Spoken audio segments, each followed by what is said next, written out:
আজও কাটল না জোটের জট। হুমায়ুন কবিরের দলের সঙ্গে কোনো আলোচনা হয়নি, সাফ জানালেন আইএসএফ বিধায়ক নওশাদ সিদ্দিকী। গতদিনে যে আলোচনাটা হয়েছিল, যে আজকে সে আলোচনা উঠে এসেছিল, আজকে অর্থাৎ আগামীকাল ওনারা বলেছিল, অর্থাৎ আজকে এটা ফাইনালাইজড হয়ে যাওয়ার কথা। কিন্তু আমাদের যে আইএসএফ এর যে কোর সিটগুলো আছে আজকে এখনো পর্যন্ত ফাইনালাইজড হয়নি। তারা আরো কয়েকটা দিন সময় চেয়েছে। আমরা আমাদের অবস্থান ক্লিয়ার করে এসেছি যে আমরা প্রয়োজনে অনেকটা স্যাক্রিফাইস করতে প্রস্তুত আছি, সেটাও বলেছি কোথায় কোথায় আমরা ছাড়তে রাজি আছি, কিন্তু আমাদের কোর সিট আমরা কোনো মতেই ছাড়তে পারবো না।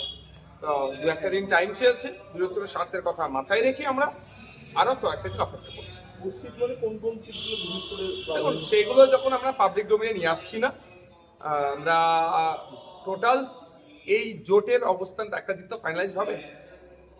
সেই সময় আমরা কতটা চেয়েছিলাম, আমাদের কোন কোর্সগুলো চেয়েছিলাম, কি হয়েছিল সে বিস্তারিত না, ওই সংখ্যা এখন আমরা বলবো। একটা বিষয়, যখন বিজেপি তৃণমূল তারা প্রায় প্রার্থী তালিকা প্রায় চূড়ান্ত করে ফেলেছে, সেখানে এখনো বামেদের সঙ্গে আপনাদের এখনো জোটটা নিয়ে এখনো জটিলতা।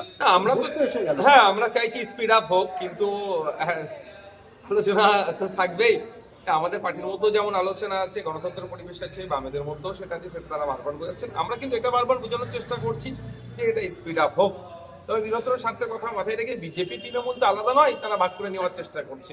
ঠিক যেভাবে 2021-এ এনআরসিসি এর ভয় দেখিয়ে পার করেছে, এবার এসআইআর এর ভয় দেখিয়ে পার করার চেষ্টা করবে।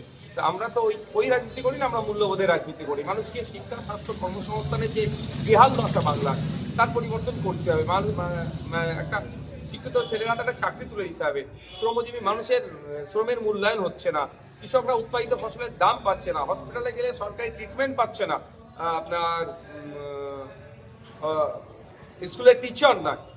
এই যে অব্যবস্থা চলছে, এই অব্যবস্থার পরিবর্তন করার জন্য স্যাক্রিফাইস করছে। আরেকটা বিষয়, যে মানে সমস্যাটা কোথায়, মানে সিপিএমকে নিয়ে নাকি শরীরকে নিয়ে? না, ওটা পার্টিকুলার ব্যাপার না। আমি বামেদের সাথে তো আমরা জোট করতে এসেছি, বামেদের সাথে কি আলোচনা হচ্ছে সেটা বলছি। বামেদের সাথে যে আলোচনা দাঁড়িয়েছে সেটা হচ্ছে আমাদের কয়েকটি কোর্স, আমাদের যে কোর্স সিটগুলো আছে সেইগুলো নিয়ে এখনো ফাইনালাইজ হয়নি। বাকি সিটগুলোর অনেক একটা অংশ ফাইনালাইজড হয়ে গেছে, বাকি যেটা আছে সেটার জন্য আমরা অপেক্ষা আছি।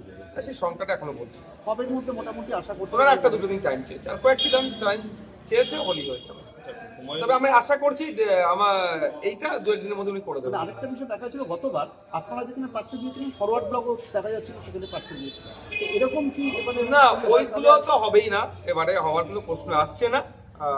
এক নম্বর কথা। দ্বিতীয় হচ্ছে, এই জন্যই তো এত আগে থেকে আমরা শুরু করেছি। আইএসএফ এত আগে থেকে কেন জোট শুরু করেছে, যে এই জন্যই যে গতবারে যেই জায়গাগুলো ফাঁক করছিল বা প্রচার প্রসারের ক্ষেত্রে বুথ স্তর পর্যন্ত নামানোর ক্ষেত্রে যে সমস্যাগুলো ছিল, আর না সমস্যার সম্মুখীন হতো, এই জন্য আগে থেকে আমরা করছি।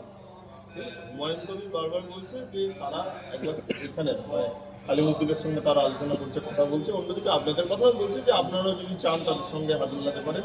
আপনারা কি ভাবছেন, এবং জোট নিয়ে এখানে মানে হুমায়ুন কবির দলের সঙ্গে এই আপনার জোট করতে তার সঙ্গে কোনো আলোচনা? দেখুন, আমি আমার সাথে বেশ কয়েকটি রাজনৈতিক দল, অনেক সামাজিক সংগঠন এই জোটে আসার আহ্বান জানিয়েছে।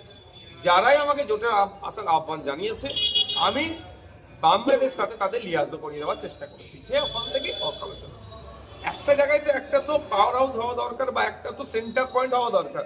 সব আমি আমার মতো আলোচনা করবো, বামেরা বামেদের মতো আলোচনা করবে, আমি হলো এই সিট তোমাকে দেবো, হলো এই সিট দেবো, একটা হটস্পট হয়ে যেতে পারে। সেন্টার পয়েন্ট হিসাবে আমরা বামেদের দিকে করছি। তো সুতরাং যারা আলোচনা করছে বামেদের সাথেই করছে। হুমায়ুন কবির এলে কোনো আপত্তি নেই? দেখুন, সে প্রশ্ন তো অনেক থাকছে। এখন আমরা যে আলোচনাটা এখন বামেদের সাথে করছি, আগে আমার দিকটা ক্লিয়ার করে নিই। আমার সিট নিয়ে যে কোর্ট সিট নিয়ে যে মতামত হচ্ছে সেটা ক্লিয়ার করি, পরবর্তী পদক্ষেপ কি আছে সেগুলো বলি। এখন আপনাদের আলোচনায় হুমায়ুন কবিরের দলের কোনো রকম? না, আমাদের আলোচনা আইএসএফ এর আলোচনার মধ্যে। আইএসএফ ওই আপনার যোগাযোগ করেছিল না, আমার সাথে